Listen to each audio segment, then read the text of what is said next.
সরকারি নির্মাণ প্রকল্পের সিমেন্ট চুরি কাণ্ডে উত্তপ্ত পরিস্থিতি ডিএম কলোনি এলাকা। সিমেন্ট চুরির অভিযোগ উঠেছে দক্ষিণ কৃষ্ণপুর পঞ্চায়েত এলাকার সুসেন দাসের বিরুদ্ধে। চুরিকাণ্ডের কিনারার দাবিতে রাস্তা অবরোধে ক্ষিপ্ত ডিএম কলোনির বাসিন্দারা। অবরোধ মুক্ত করতে ঘটনাস্থলে ছুটে আসে পুলিশ। আজ সকাল 8টা নাগাদ শুরু হয় অবরোধ। জানা গেছে, সরকারি আর্থিক আনুকূল্যে ডিএম কলোনি এলাকায় চলছে মন্দির নির্মাণের কাজ। অভিযোগ, বেশ কিছুদিন ধরে ধারাবাহিকভাবে সিমেন্টের মজুতখানা থেকে চুরি যাচ্ছিল সিমেন্ট। চোর ধরতে তককে তককে ছিলেন স্থানীয় মানুষ। অবশেষে চিহ্নিত করা হয় অভিযুক্তকে।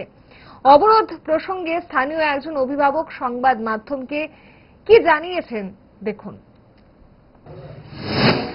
ঘটনা হয়েছে, আমি আইসি পরে তারা থেকে যেটা শুনলাম, এখানে সরকারি যে মন্দির হয়, এই মন্দিরের সিমেন্টগুলো এখানেই ঢাকা থাকে।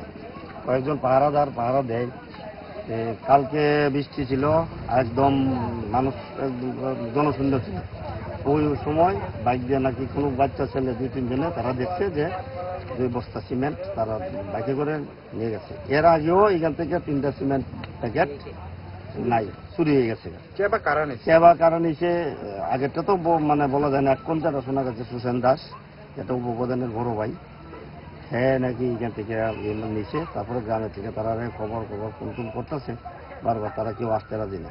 অন্যান্য লোক পাঠাচ্ছে ওরা মীমাংসার জন্য। কোন পঞ্চায়েতের এটা হচ্ছে দক্ষিণ কৃষ্ণপুর গ্রাম পঞ্চায়েত, উপপ্রধানের ভাই।